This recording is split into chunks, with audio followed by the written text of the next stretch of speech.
Good evening, शुभ संध्या। नमस्कार। आप सभी को नमस्कार भैया, बहुत बहुत स्वागत है आपका। आप स्टूडियो में आ चुके हैं निर्धारित समय पर। आपका बहुत बहुत स्वागत है जी, बहुत बहुत स्वागत है। प्रणाम आपको और जितने श्रोतागण हैं सबका अभिनंदन, स्वागत, वंदन और आप सबका शुभ संध्या। आप सबको बहुत बहुत हार्दिक शुभ संध्या, शुभकामनाएं। तो आज हम अपना पहला शनिवार नए शेड्यूल के अकॉर्डिंग जो हमने प्रोग्राम बनाया है 2023 के लिए, उस शेड्यूल के अकॉर्डिंग 2023 में हम पहले शनिवार पर अपना कुछ विशेष विषय लेकर स्टूडियो में आए हुए हैं। अभी तक तो मुझे लगता है कोई आंख नहीं जुड़ी हुई है, शायद कोई जुड़ जाए। देखती हुई कोई जुड़ा नहीं है। बहरहाल जुड़ेंगे धीरे धीरे जुड़ेंगे, कोई बात नहीं। तो इस प्रकार से हाँ, कोई तो जुड़ गया, एक जुड़ा है कोई। जो भी जुड़ा है श्रोतागण, आपका बहुत बहुत स्वागत है, अभिनंदन है, वंदन है। तो हम पथगामिनी मंच के संस्थापिका और विशिष्ट परामर्शदाता हम लोग उपस्थित है स्टूडियो में आज। नए शेड्यूल के अकॉर्डिंग 2023 के अनुसार पहले शनिवार को कुछ अभिव्यक्ति के साथ, कुछ वक्तव्य के साथ और कुछ चर्चा के साथ आपके सामने हम उपस्थित हैं। देवकृष्ण गुप्ता जी उपस्थित हो चुके हैं। आप प्लीज जरा सा हर जगह शेयर कर दें, आपसे रिक्वेस्ट है। सुन रहे हैं अगर मुझे तो आप सब जगह शेयर कर दें जी।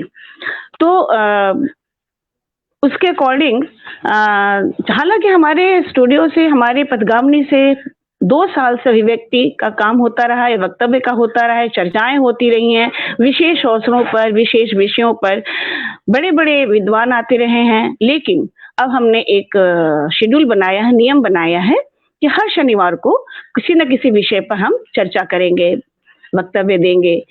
ये नियम अनुसार होगा हम लोग के यहाँ। तो आज हम उसी नियम के अधीन एक चर्चा लेकर उपस्थित हुए हैं, एक वक्तव्य लेकर उपस्थित हुए हैं। आप सभी जानते हैं कि आदरणीय विजय तिवारी किसले जी हमारे विशिष्ट परामर्शदाता है और देश के मशहूर प्रसिद्ध साहित्यकार भी हैं।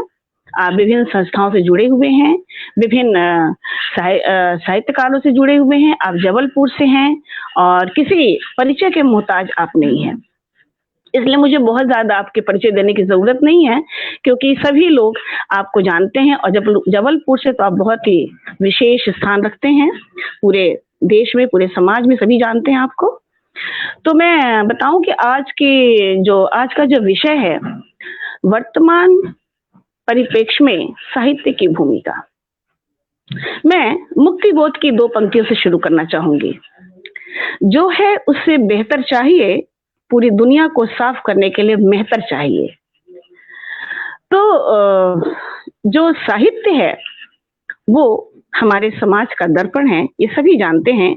और ये इतना महत्वपूर्ण विषय है कि आज हम उस जिस साहित्य की भूमिका की बात कर रहे हैं, आदरणीय सुमन तिवारी जी, आपका बहुत बहुत अभिनंदन है, स्वागत है आपका, आपको प्रणाम।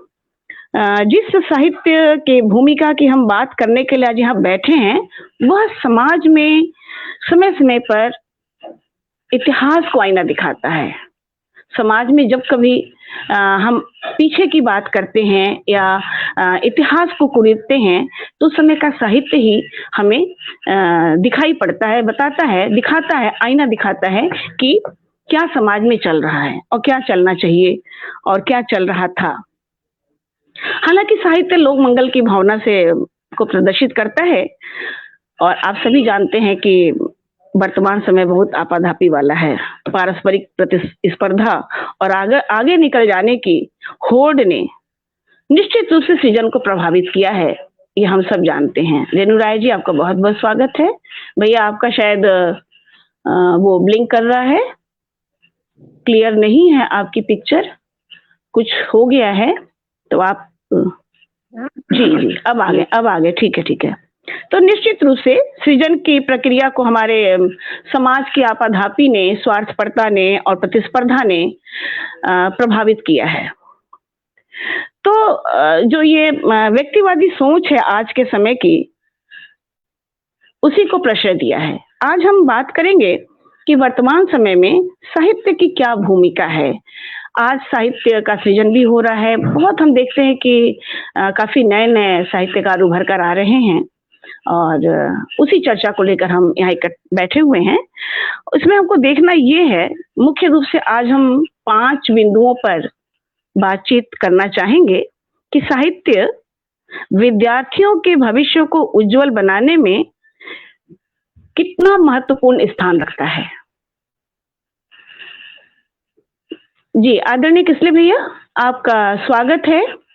आप आएँ और अपना वक्तव्य, अपनी बात प्रारंभ करें कि विद्यार्थियों को के भविष्य को उज्जवल बनाने में साहित्य कितना महत्वपूर्ण भूमिका निभाता है, कितना महत्वपूर्ण स्थान रखता है।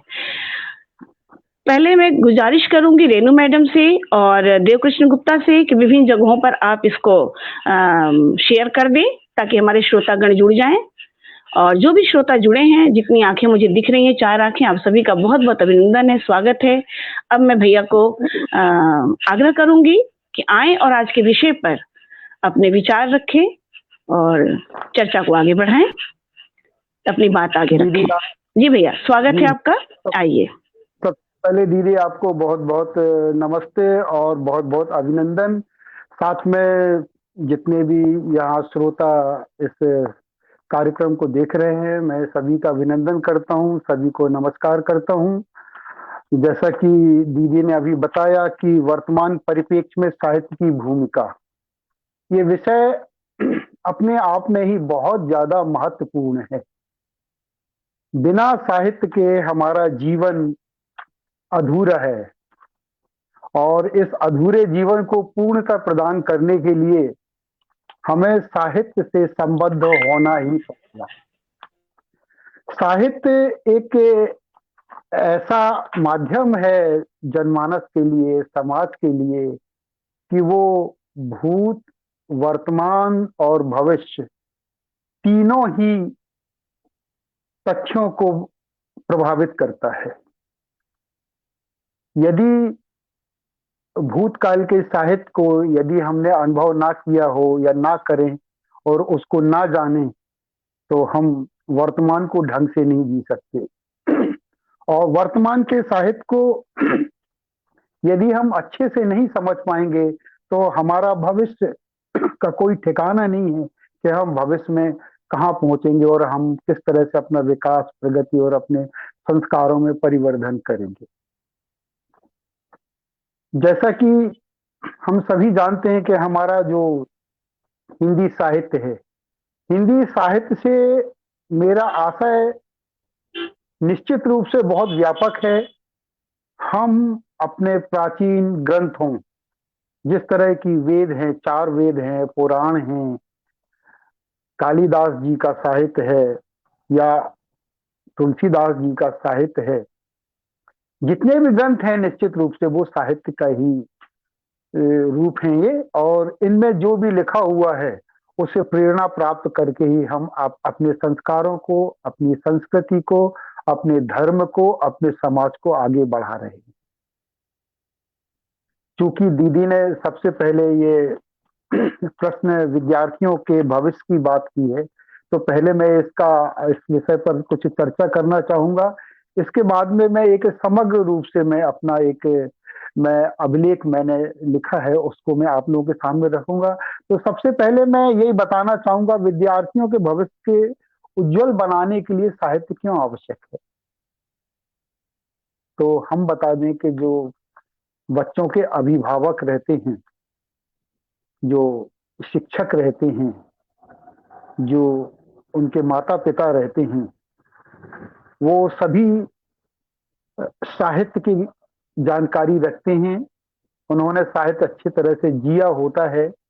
उस साहित्य का जो निचोड़ रहता है, जो सार रहता है, उस सार को हम अपने बच्चों में दैनंदिन उनको सुना के, उनको कार्य रूप में परिणत करके उन्हें वाकई समझा के प्रतिदिन एक पाठशाला के रूप में, कहते हैं ना कि बच्चे का सबसे पहला गुरु माँ होती है, तो जो माँ जो गुरु है वो उसको संस्कार देना शुरू प्रारंभ से ही कर देती है। हम देखते हैं कि यदि हम सवेरे स्नान ध्यान करते हैं तो बच्चा भी स्नान करता है। हम पूजा घर में जाते हैं तो छोटे छोटे बच्चे भी पीछे पीछे चले जाते हैं। हम यदि कोई भजन गाते हैं या हम कोई प्रार्थना करते हैं तो बच्चे पीछे गुनगुनाने लगते हैं, या हम उन्हें चौपाइयाँ या भजन हम उन्हें सिखाते हैं। तो धीरे धीरे यही संस्कार उनमें उनके जेहन में जाते हैं और भविष्य के लिए पूरे जीवन, मैं तो ये बोलूंगा कि 12-15 साल तक जो घर में सीखा जाता है, जो प्राइमरी और मिडिल स्कूल में सीखा जाता है, मैं आपको विश्वास दिलाता हूं कि 8वीं क्लास तक पढ़ा हुआ पूरा साहित्य और सीखा हुआ ज्ञान और देखा हुआ अनुभव, ये पूरा का पूरा जीवन के अंतिम क्षणों तक कंठस्थ रहता है, याद रहता है। आप देख लीजिए कि आपका अभी 2-4 साल पहले आपने यदि कोई कहानी या कोई कविता पढ़ी है वो आप भूल जाएंगे, लेकिन जो आपने 5वीं क्लास में जो कविता पढ़ी है, जो 5वीं क्लास में जो धर्म की बातें सुनी है, वो हमें आज भी याद रहती है। तो आशा यही है कि हम अपना अच्छा साहित्य, श्रेष्ठ साहित्य जो मानव जीवन को उत्कृष्टता प्रदान कर रहा हो, जो मानव जीवन को आदर्श रूप प्रदान कर रहा हो, जो हमारे विकास में सहयोग कर रहा हो, ऐसा साहित्य।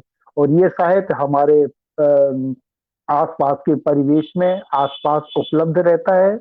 पढ़ाई, गणित, बायोलॉजी, केमिस्ट्री, बॉटनी, ये सब तो हम स्कूलों में ही पढ़ते हैं, वो भी 12 साल के बाद पढ़ते हैं।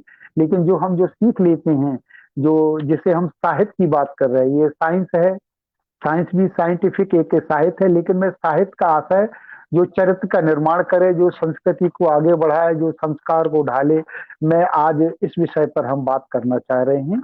तो बच्चों के लिए वो साहित्य जो उनके भविष्य के लिए उपयोगी हो, और उस उपयोगी में हम चाहे रामचरितमानस की बात करें, चाहे हम महाभारत की बात करें, चाहे हम कर्म की बात करें, हम धर्म की बात करें, हम कर्तव्य की बात करें, या हम समाज के सरोकारों की बात करें, ये सारी बातें धीरे धीरे हमारा जो बच्चा होता है, जो हमारा विद्यार्थी होता है, वो सब हमको देखता है। यदि समाज में कोई अनैतिक कार्य होते हैं, या कहीं यूं कहिए कि कहीं मार काट होती है या झूठ बोला जाता है, उस बच्चे के जेहन में ये बहुत प्रभाव डालती है। हमारा साहित्य जो जो जीता है वो वर्तमान को, वो भविष्य में। तो हम प्रयास, हम नहीं, लगभग सभी, बहुत ही रेयर होंगे जो कि पहले से ही उनकी सोच रहती है कि हम अपने बच्चों को हमें इस तरह इस विभाग में या इस क्षेत्र में डालना है, उनको हम यदि छोड़ दें। लेकिन बाकी 99.9% लोग अपने बच्चों को आदर्श और अच्छा साहित्य पर ज्ञान देते हैं, साहित्य के माध्यम से उदाहरण देते। तो निश्चित रूप से हम कह सकते हैं कि साहित्य जो हमारा, हम यहाँ फिर से एक बार याद दिला दूं कि जो हमारा भारतीय साहित्य है, हिंदी साहित्य है, विश्व के समस्त भाषाओं के साहित्य में आप देख लिए, आप खुद गर्व कर सकते हैं। हजारों हजार साल पहले के लिखे हुए ग्रंथ, हजारों साल लिखे पुराने कालिदास के या तुलसीदास जी की चौपाइयाँ, हमारे कबीरदास जी की सूक्तियाँ, सूरदास जी की सूक्तियाँ ले लें, सभी में वसुधैव कुटुंबकम का भाव कूट कूट के भरा हुआ है। और हम अपेक्षा यही करते हैं कि हमारी संतान अच्छे से अच्छा विकास करे और अच्छा से अच्छा मानव बने, अच्छा बने। तो इस तरह से मैं कहता हूं कि विद्यार्थियों के भविष्य को उज्जवल बनाने के लिए साहित्य निश्चित रूप से बहुत महत्वपूर्ण है।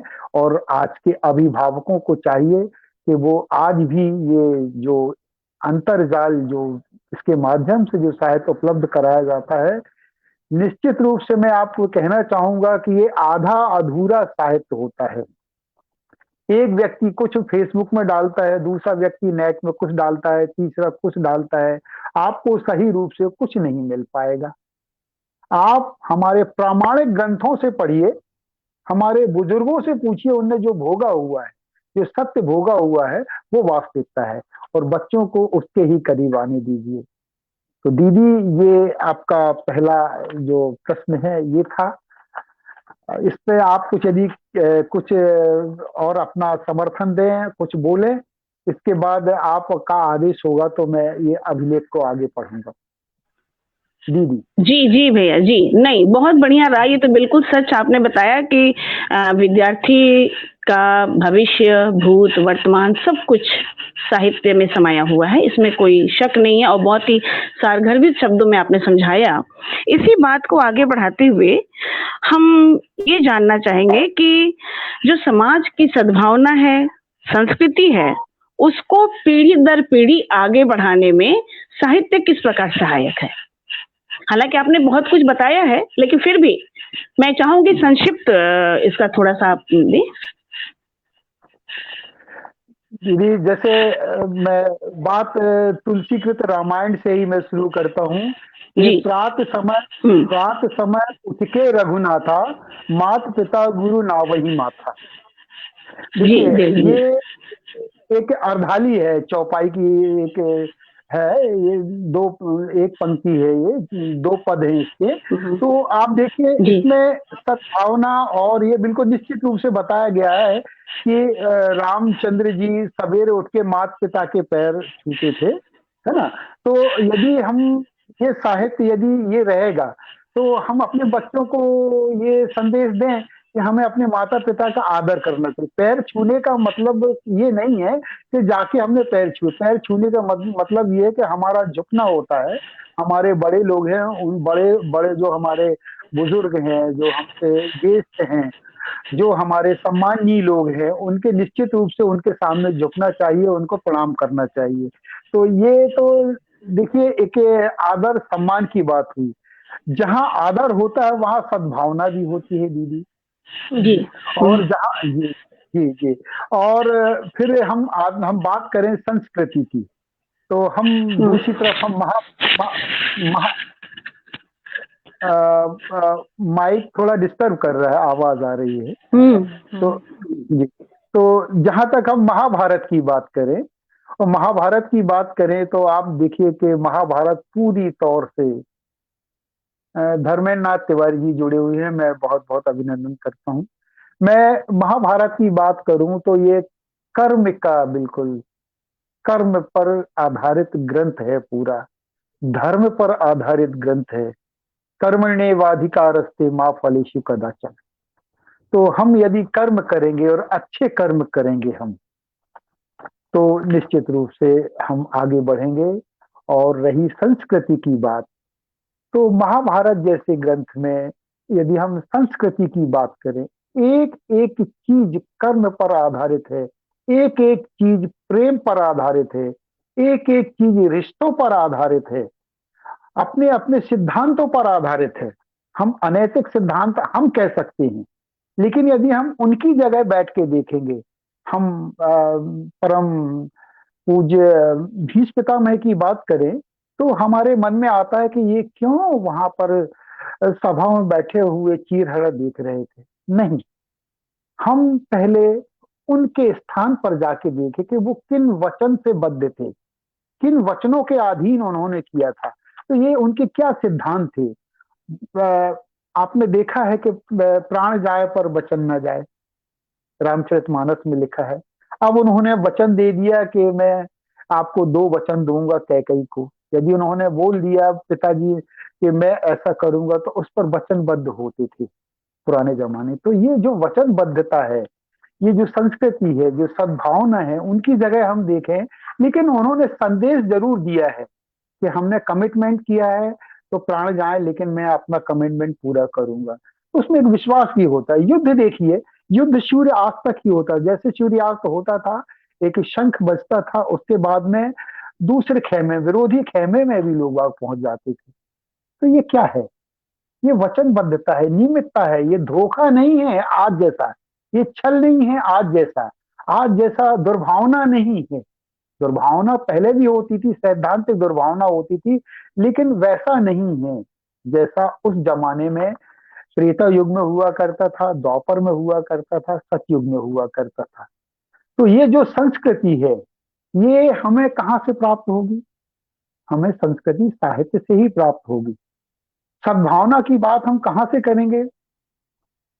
हर चीज, कोई भी चीज बिना प्रूफ के उसको सत्यापित नहीं किया जा सकता। आज भी कोर्ट में चले जाएं, न्यायालय में जाएं, हम पुराने उदाहरण दिए जाते हैं, पुराने कोर्ट का ये निर्णय है, इसके अनुसार ये होता है। वहां भी साक्ष्य चाहिए होता है। बिना साक्ष्य के कोई भी निर्णय नहीं होता, कोई भी केस जीता नहीं जा सकता। तो ये जो साक्ष्य होते हैं, इन साक्ष्यों से ही हम आगे बढ़ते हैं। हम अपने बच्चों को साक्ष्य रूप में या साहित्य में जो लिखा हुआ है उदाहरण दें, क्योंकि तुलसीदास जी आज नहीं है, लेकिन तुलसीदास जी की रामचरितमानस है। रामचरितमानस के फला फला कांड में फला फला क्रमांक के 2 है और चौपाई में देखिए बेटे ये लिखा हुआ है। जब तुलसीदास जी आज से इतने साल 600-700 साल पहले ये लिख गए हैं तो वो कुछ सही तो होगा। वाल्मीकि जी ने हजारों साल पहले लिखा है तो कुछ तो होगा। हम ये उदाहरण देते हैं अपने बच्चों को, और बच्चों को उसमें ऐसा नहीं लगता कि इसमें पक्षपात हो रहा है। तो जब हम उदाहरण देते हैं, उदाहरण हमने किसका दिया? उदाहरण हमने अपने ग्रंथों अर्थात हमने अपने साहित्य का दिया, और वो साहित्य जिसमें कहीं भी पक्षपात नहीं होता था। हम अभी की बात ले, प्रेमचंद जी जैसी बात ले, कहानीकार की पंच परमेश्वर की बात करें हम, उसमें एक जगह उल्लेख आता है कि जब पंच परमेश्वर जब वहां पर पंच परमेश्वर के रूप में बैठ जाता है तो फिर वो भूल जाता है कि मुझे इससे बदला लेना है। पंच के मुंह से परमेश्वर बोलता है। इसी तरह जो पुराना साहित्य है उस वो भी निश्चल भाव से लिखा जाता था, और हमारे ऋषि मुनियों की तो हमेशा यही भावना रही है वसुधैव कुटुंबकम की, और पूरे संसार को सद्भावना की भावना, सद्भावना के रूप में रही है। हमारे अनुज अनिल शुक्ल जी मंच पर हैं, उनका बहुत बहुत स्वागत है। हमारे आदरणीय अग्रज डॉक्टर रत्नेश्वर सिंह जी पटना से इसमें जुड़ गए हैं, मैं उनका सादर नमन करता हूं और स्वागत करता हूं।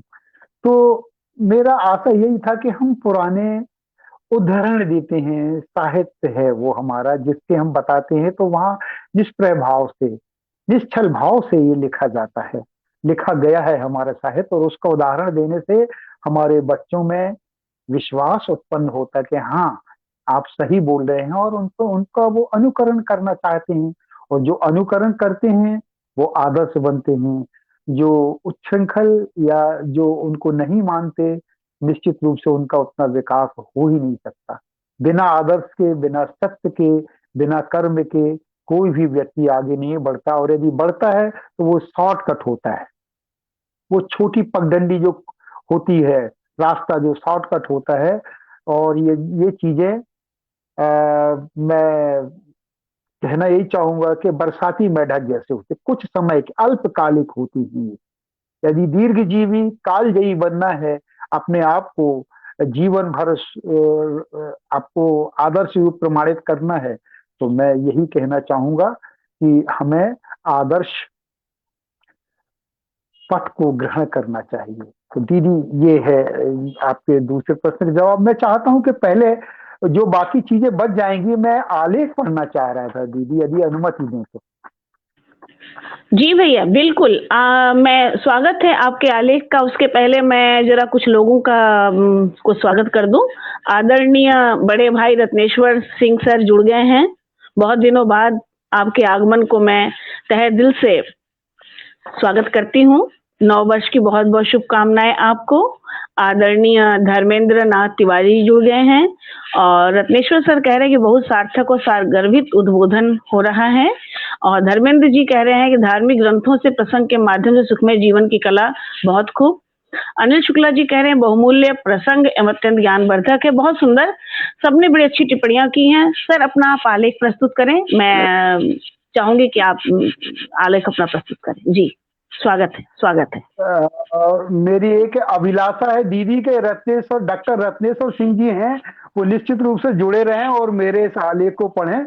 मैं उनको ही मुखातिब होके मैं अपना एक आलेख पढ़ रहा हूँ मैं। तो स्वागत है। बाकी सब लोग सुने, ध्यान से सुने। मैंने काफी मेहनत से इस आलेख को लिखा हुआ है और इसका फिर से एक बार मैं शीर्षक बता दूं कि वर्तमान परिप्रेक्ष्य में साहित्य की भूमिका। तो देखिए जी, अब आलेख की आवश्यकता है। 2-3 चर्चाएं हो गई, अब आलेख ही आपकी आवश्यकता है हमें सुनने की। अपना आलेख आप प्रस्तुत करें, हम सुनना चाहेंगे। जी जी जी। वर्तमान परिप्रेक्ष्य में साहित्य की भूमिका। तो सबसे पहले मैं परिप्रेक्ष्य शब्द के बारे में बोलना चाहूंगा।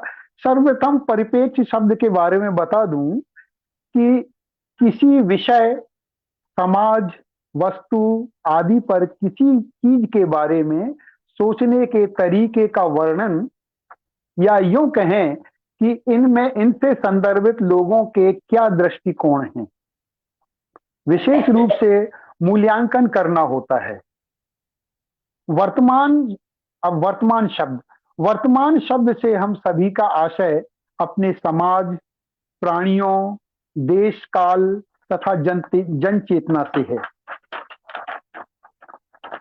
हम साहित्य शब्द की बात करें तो कह सकते हैं कि सहितस्य भावः साहित्यम, सहितस्य भावः साहित्यम, अर्थात साहित्य वह है जिसमें साहित्यकार के भाव और विचार आदि अनेक तथ्य समाहित हों। पंकज जी जुड़े हैं। समाज को सही दिशा एवं समाज को सुदृढ़ता प्रदान करने, ऊर्जा और सकारात्मकता लाने, संस्कृति, धर्म और देश को आपन्न खतरों के प्रति जागरूक करने तथा पथ भ्रमितों को सही दिशा दिखाने का काम साहित्य द्वारा ही संभव है। हम रामचरितमानस को ही ले लें, जिसके माध्यम से तुलसीदास जी ने हमें सत्य, आदर्श, कर्तव्य, परायणता तथा मर्यादा का पाठ पढ़ाया। इसी मानस ने मुगलों और उनके बाद अंग्रेजों की पराधीनता के समय और धर्म और संस्कृति को बचाए रखने में सहायता प्रदान की। यदि हम महाभारत की बात करें तो उसके 18 पर्वों में प्राणियों का सूक्ष्म तथा स्थूल स्वरूप और कर्मों का विस्तृत विवरण लिखा है। इसके ही 6वें अर्थात भीष्म पर्व के एक उप पर्व, जिसे श्रीमद् भगवत गीता कहा गया है, इस गीता के माध्यम से हम कर्म एवं धर्म को वास्तविक रूप से जान पाए और आज भी हम कर्म अर्थात मानवीय कर्तव्य को जानते हैं। हम आल्हा के वीरोचित भावों को ले लें, हम अपने चारों वेदों और पुराणों की शिक्षा तथा व्यवहारों को ले लें। यही वैदिक काल से अब तक साहित्य की भूमिका रही है। यह बात अलग है कि युगों एवं कालखंडों में परिस्थितियों एवं आवश्यकताओं के अनुरूप साहित्य की भूमिका में बदलाव होता रहा, लेकिन साहित्य ने हर काल और हर युग में समाज को सही प्रेरणा और सही मार्गदर्शित किया है। सभी बच्चों, युवाओं और बुजुर्गों के साथ राष्ट्र को जागृत करना आज की महती आवश्यकता है, जिसका दायित्व भी समाज एवं प्रबुद्ध वर्ग का ही है। वर्तमान का मूल्यांकन करते हुए भविष्य के सुनहरे सपने बुनना, स्वार्थ की संकुचित भावनाओं से ऊपर उठकर विश्व बंधुत्व की भावनाओं को पंख लगाने के साथ ही साथ सकारात्मक सृजन को समाज में विस्तारित करना शामिल है। सच्चे साहित्यकार की लेखनी को आदिकाल से ही महत्व दिया जाता रहा है। साक्षराह होते हुए भी राक्षसाह की प्रवृत्ति ढोंगी व स्वार्थी साहित्यकारों का शगल बनता जा रहा है। ये लालच में समाज को पतन के गर्त में ढकेल रहे हैं। सबसे बड़ी बात तो यह है कि इनका सृजन बरसाती मेढकों जैसा होता है। इनका लेखन कभी कालजयी नहीं हो सकता, परंतु बड़े दुख के साथ कहना पड़ता है कि हमारी युवा पीढ़ी इनके घटिया साहित्य के दुष्परिणामों से अनभिज्ञ रहती है और अपना यथोचित भविष्य निर्माण नहीं कर पाती। आज की फिल्में, आज के सीरियल्स, आज का इंटरनेट साहित्य कहीं ना कहीं निम्न स्तरीय साहित्य की चपेट में आ ही जाता है और नुकसान हमारे ही इस समाज का होता है। साहित्यकार चाहे तो हमारे वैदिक एवं प्राचीन साहित्य सागर से आदर्श साहित्यिक मोती चुनकर चिंतन मनन करके वर्तमान पीढ़ी को सद साहित्य उपलब्ध करा सकते हैं। इनके महत्व को अंगीकृत करने हेतु उत्प्रेरक की भूमिका का निर्वहन कर सकते हैं। देवकृष्ण जी बड़े ध्यान से सुन रहे हैं हमारी बातें। राष्ट्रीयता की भावना जगाने का कार्य स्वातंत्र्य आंदोलन में साहित्य ने बखूबी निर्वहन की है। सरफरोशी की तमन्ना हमारे दिल में है, मेरा रंग दे बसंती चूल्हा, या फिर देशभक्ति की याद दिलाती कविता खूब लड़ी मर्दां तो फांसी वाली रानी थी, किसे याद नहीं है। यही तो साहित्य की शक्ति है, साहित्य की भूमिका है। आज मानवीय मूल्यों का क्षरण चरम पर है। रिश्ते, परिवार, भाईचारा सब कुछ स्वार्थ एवं संवेदनहीन प्रवृत्ति की बलि चढ़ता जा रहा है। आज आदर्श व दिशाबोधी साहित्य मानवीय मूल्यों के विश्लेषण व परिवर्धन में सहायक सिद्ध हो सकता है। हमारे अग्रज डॉक्टर रत्नेश्वर सिंह जी लिख रहे हैं, आलेख सभी बिंदुओं को स्पर्श करता हुआ। सर ये सब आपसे ही सीखा है मैंने। आज अंधी दौड़ या पाश्चात्य परिपाटी के चलते भारतीय संस्कृति एवं परंपराओं की खिल्ली उड़ाते हुए कुछ भी अस्तरीय सृजन की होड़ लगी है, जिसे हम प्रायः टेलीविजन और मोबाइल पर देखते रहते हैं। यह आक्रोश, चिंतन और विरोध स्वरूप सड़क पर उतरने जैसी परिस्थिति है। हम अपनी माँ, बहन या परिवार के साथ इसे देख, सुन या पढ़ नहीं सकते। यहां भी मैं कहना चाहता हूं कि यह लेखन के प्रति ईमानदारी कदापि नहीं है। हमें यह ध्यान रखना होगा कि हर साहित्यकार का साहित्य एक शिक्षित, संस्कारवान एवं सभ्य समाज के निर्माण के प्रति उत्तरदायित्व होता है। आदरणीय भृगु जी, सादर नमस्कार। तुलसीदास जी ने कहा है कि मैंने स्वांतः सुखाय तुलसी रघुनाथ गाथा लिखी है। अब आप सभी बताएं, क्या मानस लोक चेतना, आदर्श और मर्यादा का सर्वहिताय ग्रंथ नहीं है? आशय यही है कि सच्चे साहित्यकार द्वारा लिखा गया साहित्य कभी भी निजी ना होकर समाज पर निश्चित रूप से अच्छा प्रभाव डालता है। हम सभी जानते हैं कि क्रोंच वध के करुणा भाव ने ही महर्षि वाल्मीकि को रामायण जैसे महाकाव्य का रचयिता बनाया है। एक परिवेश था, आश्रम के निकट क्रोंच युगल को देखा और एक शिकारी उसको एक को क्रोंच का वध कर देता है। उस करुणा ने उन्हें रामायण का रचयिता बना दिया। आप बताएं, एक करुणा साहित्यकार को कितना प्रभावित करती है, जबकि साहित्यकार समाज के एक एक बिंदु को एक एक छोर को, एक एक पल को देखता रहता है और उसको जीता है, और समाज में जो वो देखता है वही उसके साहित्य में प्रतिबिंबित होता है। जैसा कि कहा भी गया है, साहित्य समाज का दर्पण होता है। यही कारण है, यही बात है कि साहित्य समाज का दर्पण होता है, क्योंकि साहित्यकार वही लिखता है जो देखता है, जो सुनता है, जो अनुभव करता है और जो भोगता है। लेकिन आज हम सब ये जानते हैं कि हमारा समाज करुणाहीन होता जा रहा है।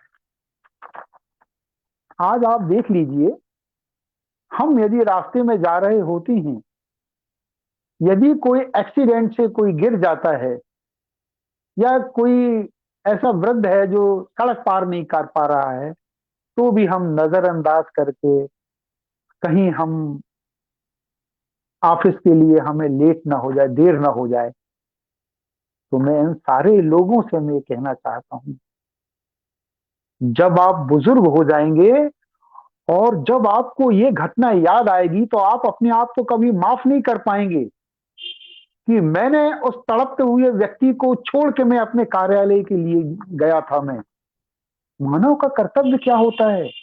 आप 365 दिन सर्विस जाते हैं, एक दिन लेट ही सही, क्या आप में करुणा भाव जागृत नहीं हुआ? क्या आपको कर्तव्य बोध नहीं हुआ? क्या आपने साहित्य नहीं पढ़ा? क्या सब साहित्य नहीं पढ़ा? क्या आपके मन में ऐसे पुराने कोई ऐसे उदाहरण नहीं आए कि जिन्होंने किसी के भूखे रहने के लिए, भूख मिटाने के लिए अपना, अपने सामने का निवाला दे दिया हो? महाराणा प्रताप की बात करिए कि वो घास की रोटी बना रहे थे, उसमें बिल्ली झपट के ले जाती है।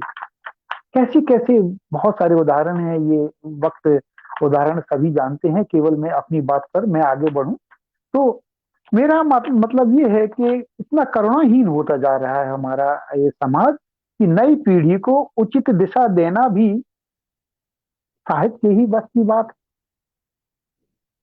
साहित्य ही एक ऐसी विधा है, साहित्य ही एक ऐसा अस्त्र है, साहित्य ही एक ऐसी एक क्या कहा जाए कि एक शिक्षा है जिसके माध्यम से हम करुणाहीनता, सद्व्यवहार, इनको इन पर हम वक्तव्य देके और बच्चों को आगे बढ़ा सकते हैं।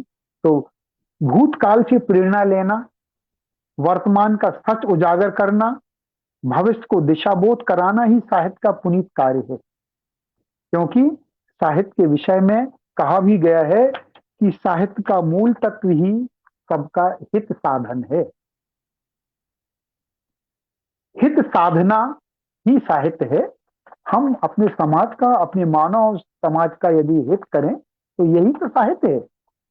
आज फिर से बात आ रही है, नवांकुरों की बात आ रही है कि आज नवांकुर साहित्यकारों को मेरा एक अहम परामर्श है कि वे पागलपन की हद तक पुस्तकों से प्रेम करें। नवांकुर पागलपन की हद तक पुस्तकों से प्रेम करें। आशा यही है कि वो इतना पढ़ें, इतना पढ़ें कि उसमें से उनको एक अच्छा साहित्य का वो निचोड़ ला सकें। वो निचोड़ को अपने जीवन में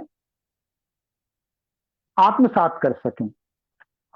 आज वे जितना पढ़ेंगे उतना चिंतन करेंगे, और उतना ही लिखने का जुनून उनमें पैदा होगा।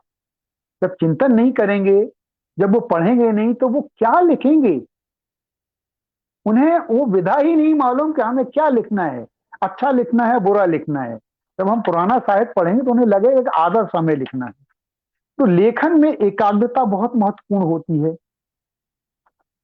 और मन का भटकाव आपके लेखन को स्तरीय बनाने में बाधक बनेगा, जिससे आपके सृजन और आपकी भूमिका पर प्रश्न चिन्ह लग सकता है। तो बच्चों को भटकाव ना हो, उनके बारे में मैंने कहा है कि वो यदि उनकी एकाग्रता रहेगी तो उनको स्तरीय बनाने में ये सहयोग करेगा शायद, जिससे आपके सृजन और आपकी भूमिका पर प्रश्न चिन्ह लग सकता है। जैसा कि मैंने बताया, निश्चित रूप से नई पीढ़ी तथा नए साहित्यकार आदर्श साहित्य सृजन कर समाज की दिशा और दशा को सकारात्मकता प्रदान कर सकते हैं, बशर्ते हर साहित्यकार अपने लेखन के प्रति जवाबदेही समझे आज जब मानव समाज, देश और दुनिया निरंतर हिंसा, संवेदनहीनता के अंधकार में समाती जा रही है, तब आज के परिप्रेक्ष्य में साहित्य की भूमिका समाज उत्थान और पतन हेतु निर्णायक हो सकती है। ये तो सभी मानेंगे कि हमारा चरित्र नहीं होगा, हमारे विचार ठीक नहीं होंगे, हम झूठ बोलेंगे, हम भ्रष्टाचार करेंगे, तो जब तक इस तरह का हमारा समाज रहेगा, हम मानवता कहाँ से लाएंगे? हम अपने समाज को आगे कैसे बढ़ाएंगे? समाज में तो अराजकता फैल जाएगी, और इस अराजकता को दूर करने के लिए और इस समाज को आगे बढ़ाने के लिए साहित्य बहुत ही आवश्यक है। ये डॉक्टर रत्नेश्वर सिंह जी लिख रहे हैं, मैं इनकी टिप्पणी भी पढ़ना चाहता हूँ। लिखते समय तो भले अपने सुख के लिए ही होता है, लेकिन बाद में वह सर्वहितकारी हो तो क्या कहना। बिल्कुल स्वांता सुखाए तुलसी रघुनाथ गाथा की ही बात की है आपने। इन्होंने अपने सुख के लिए लिखा है, और अक्सर हम लोग भी लिखते हैं। लेकिन एक बात बहुत अच्छी बात है, चाहे हम रिपोर्टाज की बात करें या हम अपनी आत्मकथा की बात करें, भले ही आत्मकथा आदर्शवादी लिखी जाती है, उसमें हम अपने नकारात्मक बिंदुओं को हम नहीं लेते, लेकिन ये तो कहेंगे कि हम उसमें एक परोपकार की बात है, आदर्श की बात है, सच्चाई की बात है, इसका विशेष ध्यान रखते हैं। हम नकारात्मक बिंदुओं को कम लेते हैं। तो हमने अपने लिए, अपने हित के लिए, अपनी याददाश्त के लिए तो हम लिखते हैं, लेकिन जो हमारा लिखा हुआ है वो निश्चित रूप से समाज के काम आता है। और सच्चे साहित्यकार, अच्छे इंसान का साहित्यकार समाज के हित में आएगा। और इसीलिए कहा जाता है कि आज के वर्तमान के परिप्रेक्ष्य में जब हमारी नैतिकता का क्षरण हो रहा हो, जब हम स्वार्थ के मोह जाल में फंसते हुए जा रहे हों, जब हम भागम भाग में उन्नति पथ के बहाने हम अपने रिश्ते नाते को भूलते जा रहे हों, तो ऐसे समय पर ये साहित्य ही है जो हमारी मदद कर सकता है और जो हमारे विचारों को बदल सकता है, सकारात्मकता ला सकता है। दीदी, ये हमारे साहित्य की भूमिका होना चाहिए आज की। जी दीदी। जी भैया, बहुत बहुत सुंदर आलेख। यानी सबसे पहले तुम बताऊंगी कि आज का जो विषय है उसके एक एक शब्द, विषय जो 5 शब्दों का विषय है, उसके एक एक शब्द को आपने व्याख्यायित करते हुए महाभारत का एग्जाम्पल लेते हुए जितने अच्छे तरीके से आपने साहित्य की भूमिका पर प्रकाश डाला है, बहुत ही ज्यादा समाजोपयोगी है और सार्थक है और विचार अभिव्यक्ति बहुत सुंदर है। इसमें आपने 5 बिंदुओं को टच किया है, जैसा कि अभी आदरणीय रत्नेश्वर सर ने भी कहा है कि अभी धर्मेंद्र नाथ मिश्र जी भी कह रहे हैं कि सकारात्मक अभिव्यक्ति अनुसरणीय। आपने आदर्श समाज एवं मानवता के मानकीकरण हेतु भी साहित्य की भूमिका बताई, बहुत अहम भूमिका है। आपने बताया नवयुगों को नियंत्रित करने के लिए भी बहुत ज्यादा महत्वपूर्ण भूमिका है साहित्य की। और मुख्य बात है, साहित्य का मूल तत्व ही है हित साधन, जो कि मैंने पहले ही कह दिया था शुरू में कि लोक मंगल की भावना होनी चाहिए। साहित्य का मूल तत्व हित साधन है। हालांकि आजकल तो साहित्य, अभी रत्नेश्वर सर ने कहा था कि स्व केंद्रित हो, शांत सुखाए हो, लेकिन वो समाजोपयोगी हो जाए तो बेहतर है। अभी राजीव कुमार भृगु जी कह रहे हैं साहित्य समाज को दिशा देने वाला हो। बिल्कुल। तो अभी आपने इन 4-5 बिंदुओं पर विद्यार्थियों के लिए, नवयुवकों के लिए, समाज के लिए, देश के लिए, धर्म और काल के लिए, सभी बिंदुओं पर जो आपने प्रकाश डाला है, सभी बहुत ही समाजोपयोगी हैं, सार्थक हैं। और मुझे उम्मीद है कि जितने लोग सुन रहे हैं सबको समझ में आया होगा कि आज साहित्य की दशा और दिशा कहाँ जा रही है, हमें क्या करना चाहिए, क्या सीखना चाहिए, क्या समझना चाहिए, और विशेष रूप से नवयुवकों को। अब होता ये है भैया, जहां तक मुझे लगता है प्रश्न तो कोई नहीं आया है, लेकिन हाँ एक देवकृष्ण का प्रश्न आया था कि मैं बता दूं इसको। उन्होंने कहा था, देवकृष्ण ने एक प्रश्न किया था और अगर मिल जाता है तो मैं बता देती हूँ पहले रत्नेश्वर सर का मैं पढ़ देती हूँ। समाज के विकास के लिए पुराने धर्म ग्रंथों के आलोक एवं वर्तमान परिदृश्य में उसके प्रभाव को भी सार्थक तरीके से देखने का सफल प्रयास किया आपने। बिल्कुल, जो मैंने पहले ही बता दिया कैसा किया गया है जी। देवकृष्ण जी कह रहे हैं, इस पर व्यापक चर्चा की जा सकती है। नई कलियों में हमेशा ही पुराने पुष्पों से अधिक खूबसूरत होने की संभावना होती है। बिल्कुल देवकृष्ण जी, संभावनाएं हमेशा रहती हैं। उन्हीं संभावनाओं को निखारने हेतु आज हम यहाँ बैठे हैं कि शायद कोई एक भी संभावना सामने दिख जाए तो शायद हमारी चर्चा ये सार्थक होगी, अच्छा लगेगा हमको। और मैं ये जरूर कहूंगी कि आपका जो ये लेख है ये बहुत ही साहित्य समाज के लिए पारदर्शी है, पथ प्रदर्शक है। लेकिन यहाँ पर एक बात जो मेरे मन में आ रही है वो ये है कि आज नहीं हमेशा से साहित्य सर्जक बहुत ज्यादा अपने अंतरतम से संघर्ष करते हैं। साहित्य सर्जना करते समय अंतरतम से सर्जना करते समय संघर्ष करते हैं और उन्हीं संघर्षों से निकल करके जो बात सामने आती है शब्दों के माध्यम से या साहित्य के माध्यम से, वो ही हमारे समाज को मार्ग दिखाता है, दिशा दिखाता है। लेकिन आज जो आपने भटके हुए लोगों की बात की कि अभी बहुत से साहित्य ऐसे भी आ रहे हैं जो कि भटकाव पैदा कर रहा है, बहुत भटकाव है उसमें। उस भटकाव को भी क्या हम, जो मेरा सोचना है, पुराने रामचरितमानस या उनसे सीख कर कुछ सुधार हो सकता है क्या? क्योंकि बहुत कुछ हम देख रहे हैं, लोग जैसा कि आपने कहा स्वांतः का अपने साहित्य को ज्यादा से ज्यादा, साहित्य क्या है, वो अपनी कविताओं को, अपने किताबों को ज्यादा से ज्यादा लोगों तक पहुंचाने के लिए, बहुत जल्दी शॉर्टकट रास्ते से आगे बढ़ जाने के लिए बहुत कुछ कर रहे हैं। तो साहित्य तो समय लेता है, इतनी जल्दी आगे बढ़ जाना, इतनी जल्दी 5-5, 6-6 किताबें सामने जो आ जाती हैं, कितना उचित है, किस हद तक उचित है, इसका निर्धारण कौन करेगा? कैसे ये तय होगा कि साहित्य हमारे समाज के लिए उचित है? जो बहुत जल्दी किताबें आ रही हैं, भटके हुए मेरे नजरों में तो भटके हुए नवयुवक हैं कि बहुत जल्दी ख्याति पा लेना चाहते हैं अपने लिखे हुए से, बहुत जल्दी। हालांकि हम नवयुग भी नहीं कहेंगे, बहुत लोग हैं ऐसे। तो आप इस पर क्या अपना विचार रखना चाहते हैं? प्लीज आप बताइए कुछ। दीदी, सबसे पहले तो मैं बताना चाहूंगा कि जी भैया बोलिए। व्यापक जी, आवाज मेरी आ रही है? मेरी आवाज आ रही है? कट रही है, बहुत कट रही है। जी आ रही है जी। मैं सबसे पहले तो ये कहना चाहूंगा दीदी कि आज जो इतनी बड़ी संख्या और इतना विस्तारवादी और इतना व्यापक, इतना क्षेत्र बढ़ गया है, वो व्यक्ति ये चाहता है मेरा एक साहित्य किसी विशेष हो जाता है। कोई गजल लिखेगा वो श्रृंगार रस की लिखेगा, कोई व्यंग्य लिखेगा, कोई कहानी लिख देगा जो भोगी हुई है। तो असल में ये सारी चीजें समाज को उतना प्रभावित नहीं करती। हम कोई एक विषय लेके हम एक अपनी पूरी किताब हम लिख देते हैं, जिसका कि कोई केवल श्रृंगार के ऊपर हमने यदि ये किताब लिखी, वो श्रृंगार तो वो केवल श्रृंगार वाले लोगों को केवल पढ़ने के लिए अच्छी हो सकती है, समाज को वो लाभान्वित कर पाएगी। तो नहीं करेगा जी। तो मेरा आशा ये है कि जो हमारा जो लेखन है वो समाज को उत्थान करने वाला लेखन हो, विकास करने वाला लेखन हो।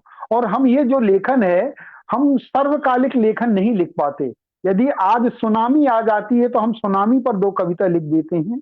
यदि आज किसी की कोई घटना घट जाती है, उस घटना के ऊपर लिख देते हैं। यदि कोई राजनीतिक बात आती है तो राजनीति पर हम लिख देते हैं।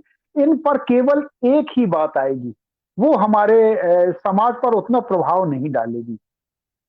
यदि हम समग्र रूप से हम बोले, जैसे क्योंकि ये मैं बार-बार नाम लेता हूँ तुलसीकृत रामायण का, क्योंकि उसमें आप देख लीजिए हमारे जीवन का कोई भी हिस्सा है, हर हिस्से का उसमें समाधान लिखा हुआ है। हम सूरदास की बात लें, हम कबीर की सूक्तियों की बात लें, कबीर की सूक्तियों में हर एक ऐसी बात लिखी हुई है जिससे आपको उदाहरण देने में कोई भी विपत्ति आ जाती है, हम फट से एक दोहा, कबीर का दोहा हम सुना दें और उसका समाधान मिल जाता है। तो ये चीजें हम हमारे आज के साहित्यकारों में कम देखने को मिलती हैं। मैं पता नहीं संदर्भित बात थोड़ा सा विषयतर हो रही, लेकिन मैं रखना चाहूंगा 2-3 मिनट के लिए बात है। जबलपुर मध्य प्रदेश में, जहां का मैं निवास हूं, संस्कार धानी में कल, आज और कल यानी 3 दिन वर्ल्ड रामायण कॉन्फ्रेंस हो रहा है। 3 दिवसीय वर्ल्ड रामायण कॉन्फ्रेंस चल रहा है, जिसमें कि पूरे विश्व के 15 देश के प्रतिनिधि उपस्थित हैं। और कल हिमांशु त्रिवेदी जी, जैसा कि सभी जानते हैं कि कितने प्रखर वक्ता हैं भैया, आपकी आवाज बहुत बहुत कट रही है, आवाज बहुत ज्यादा कट रही है, कुछ भी आ नहीं रही आवाज, आवाज बहुत कट रही है। मैं एक मिनट बंद। हेलो हेलो हेलो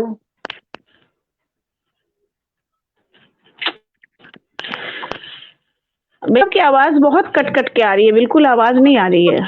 मैं ब्लूटूथ बंद कर दे रहा हूँ, मैं वही बंद करना चाह रहा हूँ।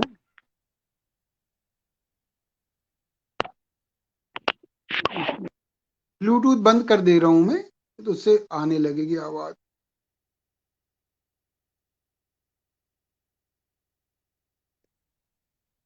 जी दीदी, आवाज देना मेरे को, मेरे आवाज आ रही दीदी?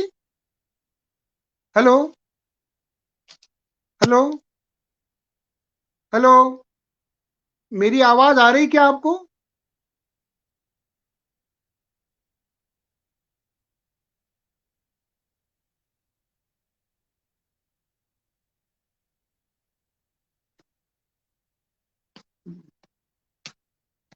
अरे यार,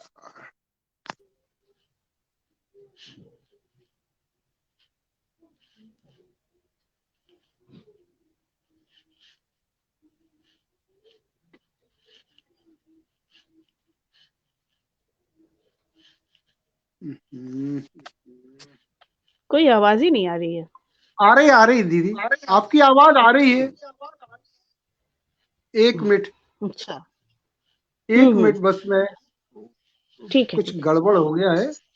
हाँ 1 जी जी, मिनट, अब आ हाँ, गए, जी आ गए आ गए, अब आ आवाज गए, आ गए जी आ रही जी। जी। ये मैं इसको कान में लगा देता हूँ जिससे आवाज आ जाएगी। 1 मिनट, अरे अब दीदी, हेलो, हाँ जी जी, आवाज सुनाई आई? पड़ रहा है जी जी, अब आ जी गई, हाँ आवाज आ गई, हाँ। बीच तो में कट मैं गया। ये बोलूंगा कि आज वर्ल्ड कॉन्फ्रेंस हमारे रामायण 3rd वर्ल्ड कॉन्फ्रेंस हमारे संस्कार धानी में फिर शुरू है। आपकी आवाज कटने लगी, फिर कटने लगी आवाज। की आवाज, हेलो हेलो हेलो, जी जी, अब आ रही है, फिर आवाज आ आ रही रही है मेरी? जी हाँ हाँ, जी, जी जी अब आ रही है, अब आ रही है, हाँ जी बोलिए। जी जी। तो मैं ये कहना चाह रहा था दीदी कि, जी हेलो जी, मैं ये कहना चाह रहा हूँ कि जबलपुर में 3 त्रिदिवसीय एक वर्ल्ड रामायण कॉन्फ्रेंस चल रहा है। जी हाँ, तो मैं ये बताना चाह रहा था कि इसमें सुधांशु त्रिवेदी जी एक वक्ता हैं, आप राष्ट्रीय वक्ता हर एक आदमी जानता है कि वो हमारे हिंदू धर्म और हर एक विषय पर, चाहे सामाजिक, क्षेत्रीय, वैज्ञानिक, हर विषय पर बहुत अच्छा बोलते हैं। ये मैं उदाहरण देना चाह रहा था कि लोग उनके उनके वक्तव्य से, क्योंकि उनको इतना ज्ञान है, वो इतना वो सीखते हैं, वो इतना अध्ययन करते हैं, और उनने भी किताबें, उनकी पुस्तकें भी हैं, उन्होंने बहुत कुछ लिखा हुआ है। तो मेरा आशा केवल ये है कि हमारा जो समाज है, वो समाज सकारात्मक रूप से ना ही लेखन कर पा रहा है, ना ही सोच पा रहा है, उसमें वो स्वार्थ लिप्तता उसमें भरी हुई होती है। वो अपने स्वार्थ के लिए वह भ्रष्टाचार की बात करता है, वो लेखन करता है, उसका एकांगी लेखन होता है आजकल। वो समाज को देने के लिए नहीं लिखता, बल्कि अपने को समाज में प्रसिद्धि प्राप्त करने के लिए लिखता है। वो ऐसा कोई आर्टिकल्स नहीं लिखना चाहता कि जिससे उसको समाज को लाभ हो। वो गजल संग्रह निकालेगा, वो कहानी संग्रह निकालना चाहेगा, वो कोई अपने जो उसने कोई एडिटोरियल्स लिखे हुए हैं, जो अपने जो आलेख लिखे हुए उनको प्रकाशित करना चाहे, है ना। वो उसका उद्देश्य शुरू में ही नहीं रहता कि मैं ये जो लेखन है मेरा समाज के लाभ के लिए। ये थोड़ी सी बुरा लग सकती है ये मेरी बात, लेकिन मैंने यही देखा हुआ है। तो मेरा आशा ये है, आपने जो बोला कि हम स्वांतः सुखाय लिखें, लेकिन यदि वो सकारात्मक लिखा जाए, वो निश्चल रूप से लिखा जाए, कुछ ऐसी चीजें लिखें जो हमें समाज को हम दे रहे हों, तब तो हम अच्छा लिख सकते हैं।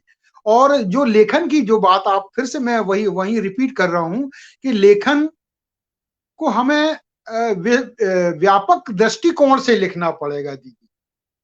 जब तक आपके दिमाग में व्यापक दृष्टिकोण नहीं होगा, आप आगे नहीं बढ़ पाए, ये मेरा कहना है। आज आवाज ही बहुत कट रही है, पता नहीं क्या हुआ। आप बोले दीदी, आप बोले। आवाज बहुत ज्यादा कट रही है, बिल्कुल आ नहीं रही आवाज। आप सुनाइए, आप बोले दीदी, आप बोले। हाँ हाँ, अच्छा, नहीं आपकी आवाज कट रही थी इसीलिए हमने रोका था। मैं नहीं बोल रहा हूँ, मैं हाँ मेरा ठीक है, बिल्कुल सही बात।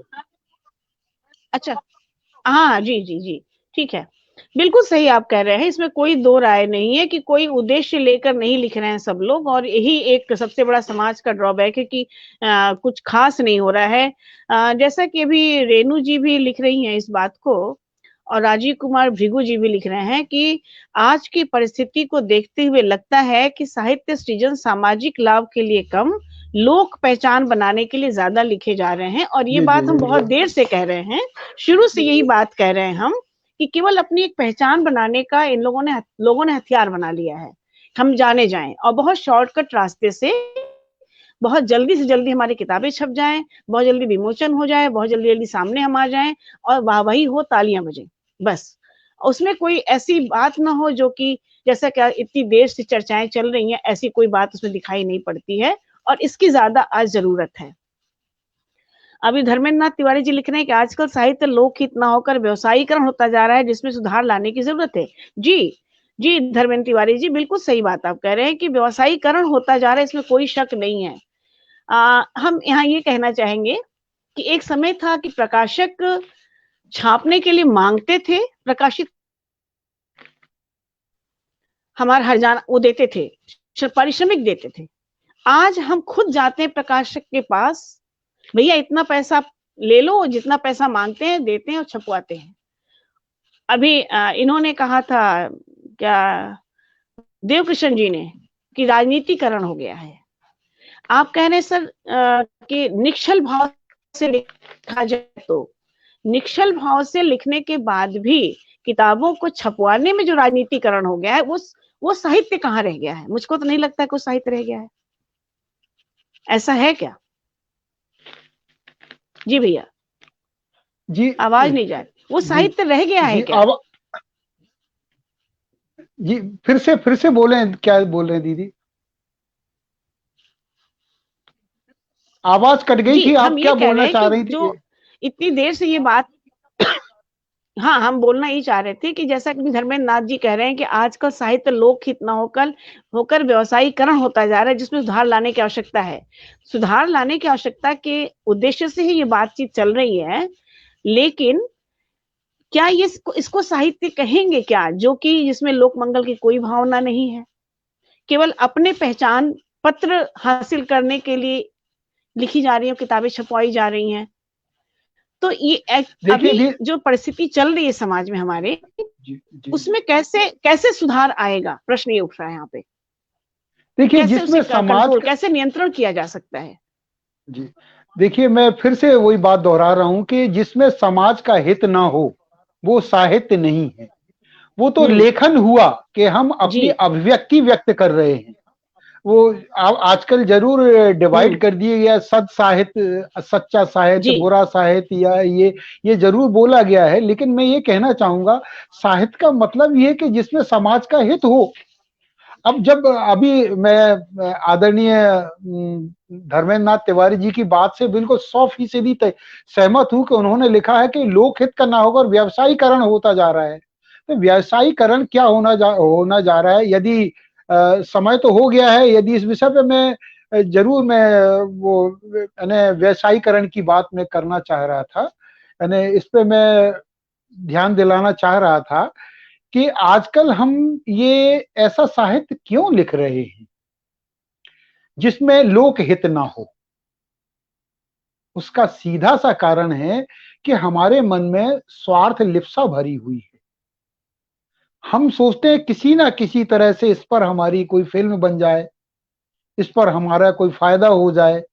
हमारे मन में हम साहित्य को हमने एक अपने अर्जित करने के अर्थार्जन का हमने एक जरिया बना के रख लिया है। या अपने प्रसिद्धि की बात करें, हम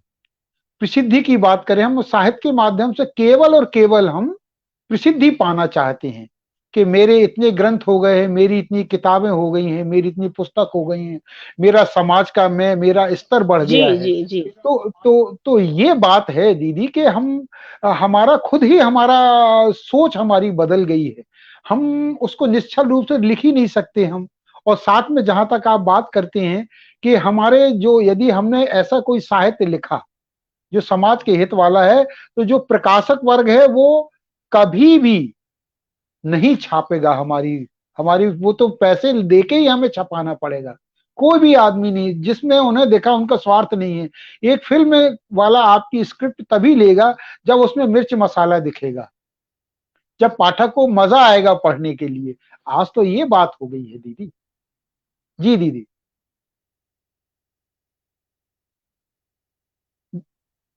जी बोलें दीदी आप।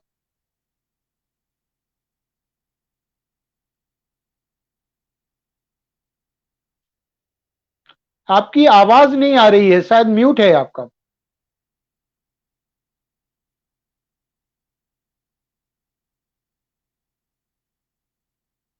आपकी आवाज नहीं आ रही है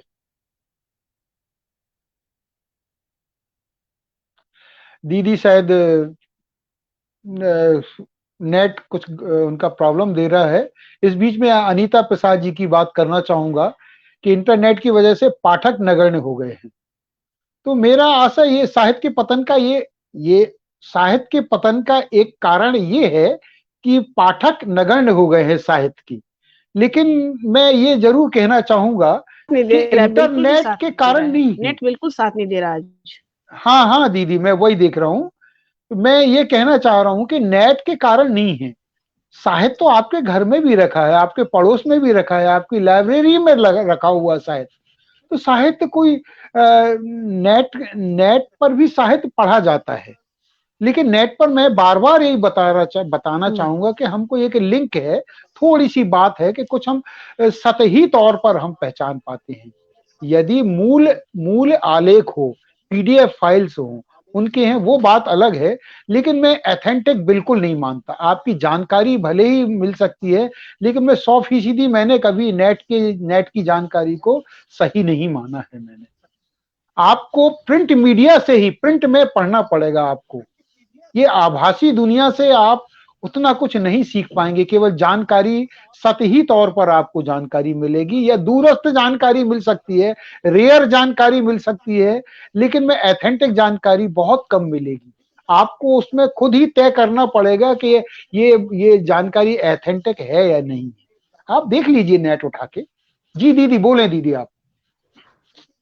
जी जी, बिल्कुल सही आपने कहा कि ऑथेंटिक जानकारी लेनी तो प्रिंट मीडिया में हमें जाना पड़ेगा, किताबों से लगाव बढ़ाना पड़ेगा, पुस्तकों को आत्मसात करना पड़ेगा, उसके साथ पास जाना पड़ेगा। जबकि आज के काफी लोग, बच्चे ही नहीं, युवा ही नहीं, बड़े लोग भी किताबों से कट गए हैं। और किताबों से कटना ही हमारे साहित्य की दुर्दशा की ओर हमें ले जा रहा है। तो अब हम ये चाहेंगे कि इतना ये जो गूढ़ विषय का विश्लेषण चल रहा है, इस गूढ़ विषय के विश्लेषण करना और सृजन के संघर्षपूर्ण समय में जीने जैसा है। इस गूढ़ विषय पर विश्लेषण करना और सृजन के संघर्षपूर्ण समय में जीने जैसा है ये विषय। तो मैं चाहूंगी कि इस नेट आज चूंकि साथ नहीं दे रहा है और बहुत लंबा समय हम नहीं चल पाएंगे, क्योंकि जब नेट ही साथ नहीं देगा तो हम बात नहीं कर पा रहे हैं ठीक से, और फिर वो तारतम्य टूट जा रहा है, बीच से धारा टूट जा रही है। जी जी, समय मुझे भी हो लगता गया है कि दीदी। मुझे फिर से नेक्स्ट एपिसोड में पुनः इस बात को लेकर आना चाहिए। जी, समय भी हो गया है काफी, तो हमें 2-4 लोगों को और लेकर और इस पर बातचीत करने के लिए हमें इसी विषय को आगे बढ़ाते हुए और कई प्रश्नों को लेकर हमें आना पड़ेगा, और जब हमारा नेट भी तब साथ दे। आज हमारा नेट साथ नहीं दे रहा है। मुझे लग रहा है कि जितने लोगों ने जो कुछ भी प्रश्न किया, जैसे नीता प्रसाद जी ने, उनको अपना आंसर मिल गया होगा। और आदरणीय धर्मेंद्र नाथ तिवारी जी कह रहे हैं कि समाज का हित नहीं व साहित्य नहीं। आपकी बात 100% सही है, अतः अच्छे साहित्य को पुनर्जीवित करने पर बल देना चाहिए। जी धर्मेंद्र जी, हमारी भी यही इच्छा है कि हम इसी काम को करने के लिए आज साहित्य की भूमिका पर बात करने बैठे हैं, लेकिन हमारा दुर्भाग्य कि नेट साथ नहीं दे रहा है। तो हम फिर से इसी विषय को आगे बढ़ाते हुए आगे बढ़ेंगे और नेक्स्ट एपिसोड में भी इस बात को रखेंगे। सुधीर श्रीवास्तव जी का सिर्फ लिखना पढ़ने से परहेज की समस्या है, बिल्कुल सही कह रहे हैं। पढ़ने से लोग परहेज करते हैं आजकल, बिल्कुल सही बात है, पढ़ने से परहेज करते हैं, जो अंदर आता है उसे लिखते हैं, बस इतना ही कर रहे हैं, और इससे हमें देखना पड़ेगा आगे। ठीक है, वैसे कुल मिलाकर के अंतिम जो इसका मूल तत्व है कि साहित्य सृजन का वास्तविक उद्देश्य को प्राप्त करने के लिए हमें कोई ना कोई मार्ग अवश्य ढूंढना पड़ेगा, और जब वो मार्ग खुलेगा हमारे लिए, ढूंढेंगे और खुलेगा मार्ग, तो दरअसल उस मार्ग पर चलकर ही हम साहित्य सर्जकों के लिए समाज के प्रति अपने दायित्व बोध का भान हो पाएगा। अभी वर्तमान समय में दायित्व बोध का भान कम है। दायित्व बोध का भान हो पाएगा जब कोई रास्ता अभी खुलेगा। अभी हमें लगता है कि कुछ रास्ता बंद हो चुका है भटकाव के कारण, और धीरे धीरे रास्ता हम लोग ऐसी बातचीत करते रहेंगे तो खुलेगा, और दायित्व, समाज के दायित्व बोध का जो एहसास है उसे लोग कर पाएंगे, और तब और सहज हो जाएगा साहित्य सही ढंग से लिखने पढ़ने का। तो कुल मिलाकर ये कहना है कि भाई हमें पढ़ने की आदत डालनी चाहिए, अच्छे साहित्य को पढ़ना चाहिए, नौइकों को भटकाव से बचना चाहिए, और इन्हीं अच्छे साहित्य ही समाज को दशा और दिशा दिखा सकते हैं। वरना अभी जो समाज में स्थिति चल रही है, हमारे साहित्य की भी और सोचने और समझने की जो क्षमता है उसको हमें हाँ जी जी भैया बोलिए बोलिए। बस मैं बस ये, चूंकि बात वो पूरी तब होगी आपकी, तब मैं एक बात और आपके साथ जोड़ दूं। मैं ये जोड़ना चाह रहा हूं कि स्वस्फूर्त रूप से हमें आगे आना होगा। कोई मार्ग खुलेगा नहीं, मार्ग खुलेगा नहीं। मार्ग कब खुलता है? जब हम बातचीत करते रहेंगे, ऐसे ही बातचीत करते रहेंगे, हमारी बातें आगे तक जाएंगी तो मार्ग खुलेगा, समझ में आएगा लोगों को। मुझे ये लगता है। नहीं, मेरा मतलब ये है कि संवाद बहुत जरूरी है, बातचीत। जी, मेरा मतलब ये है कि हमें पूरे समाज को स्वस्फूर्त रूप से, जो हम समाज को देख रहे हैं, वर्तमान को देखते हुए, हमें अपनी अवधारणा बदलना पड़ेगी। हमें खुद आगे आके स्वस्फूर्त रूप से हमें आगे आना है, और हम थोड़ा सा त्याग करें। हम थोड़ा सा ये सोचें कि हमें समाज के लिए भी कुछ करना है। बहुत सारी संस्थाएं आज कर रही हैं, परोपकार कर रही हैं, दूसरों का हित कहाँ, तो हम थोड़ा सा तो परिवर्तन लाएं, अपने घर से शुरू करें। घर से हम थोड़ा शुरू करें दीदी, तो ये बात तब पूरी होती है। हमें आगे आना है मार्ग खोजने के लिए नहीं, बल्कि मार्ग बताने के लिए हम आगे आए कि हमें बदलना है, और हम थोड़ा जी दीदी जी जी जी बिल्कुल बिल्कुल। लेकिन एक बात ये भी कहेंगे, जो साहित्य सर्जक हैं वो अपने समय के सामाजिक सरोकारों से विमुक्त नहीं हो सकते हैं, चाहे कुछ भी हो। चलिए 10 तो 5 सही, 2 सही, लेकिन उससे मुक्त नहीं हो सकते हैं, क्योंकि वो जो इतिहास की जब पड़ताल होती है ना, अतीत की पड़ताल होती है, तो उसी दौर से साहित्य एक आधार होकर गुजरता है, वो आधार होता है। और इसका आप अच्छे खासे उदाहरण है हमारे साहित्य समाज के। आप जैसे बहुत सारे हमारे चिंतक हैं जो साहित्य समाज के आईना हैं। तो हैं, ऐसा नहीं है, लेकिन हाँ, कुछ लोग भटके हुए हैं, उनको हमें रास्ता दिखाने के लिए करना पड़ेगा और हमें करना चाहिए। जब तक करेंगे नहीं, तब तक ऐसा होगा नहीं, जैसा कि आपने भी कहा है। तो भैया हमें लगता है कि इस बात को आगे बढ़ाने के लिए आगे 1-2 एपिसोड और बातचीत करनी पड़ेगी और मुझे लगता है कि 1-2 लोगों को और भी हम लोग सामने लाएँ बातचीत करने के लिए, तब शायद कुछ बात आगे बने। जी, जी। जी, आप सही बोल रही हैं। जी, आज हमने इस चर्चा की शुरुआत की है। इसमें हम विद्वत जनों को और जो बुद्धिमान लोग हैं, जो जी, ज्ञानवान लोग हैं, जो बुद्धिमान, जी, वक्ता अच्छे अच्छे वक्ता हैं, जो इस विषय के जानकार हैं, विशेषज्ञ हैं, वो ज़रूर इस जी, विषय पर इसमें जितना चर्चा की जाए कम है और वाक़ई ये एक सार्थक चर्चा कम है, है। हम यस, साहित्य यस। की बात कर रहे हैं। हाँ, इस पर बात कर सार्थक रहे हैं। चर्चा, जी, जी, जी, जी, जी, जी। जी। तभी हमें कल्पना शक्ति को एक शक्ति मिलेगी, एक उत्कृष्टता मिलेगी और उसी उत्कृष्टता के माध्यम से हम रचनाकार सामाजिक मूल्यों की प्रतिष्ठा कर पाने में समर्थ हो पाएंगे। हम जब चर्चा करेंगे और चर्चा और संवाद किसी भी चीज को बदल पाने में बहुत सहायक सिद्ध होता है। तो जी, जी, जी। इसी बात को यहाँ पर हम चर्चा को विराम देते विराम। हुए आगे एपिसोड में करने की डिसीजन लेते हुए, निर्णय लेते हुए आगे बढ़ेंगे। आज नेट ने भी बहुत साथ नहीं दिया हमारा। आप सभी लोगों को जितने लोग भी जुड़े हुए हैं शुरू से आखिर तक, आदरणीय अनिल शुक्ला जी, सुधीर श्रीवास्तव जी, काफी लोग, अनीता प्रसाद जी और आदरणीय धर्मेंद्र जी, आदरणीय रत्नेश्वर सर जी, रेणु राय जी, देवकृष्ण जी, आदरणीय रामकरण साहू सजल जी, आदरणीय राजीव कुमार भृगु जी, आप सभी लोगों का बहुत बहुत पटल आभारी है और पथगामिनी परिवार की ओर से आप सभी को बहुत बहुत शुभकामनाएं इस चर्चा से जुड़ने के लिए। जी। आभार, धन्यवाद कि आप जुड़े रहे और नमस्कार। आप भी इस चर्चा में सहयोग लेना चाहते हैं, साथ देना चाहते हैं तो आप जरूर जुड़िए। सबको नमस्कार, धन्यवाद, गुड नमस्कार। Night, okay. शुभ रात्रि। जी, शुभ रात्रि। नमस्कार भैया, शुभ रात्रि, जी, शुभ नमस्कार। रात्रि। आप लीव हो जाए तो मैं एंड करूं। जी।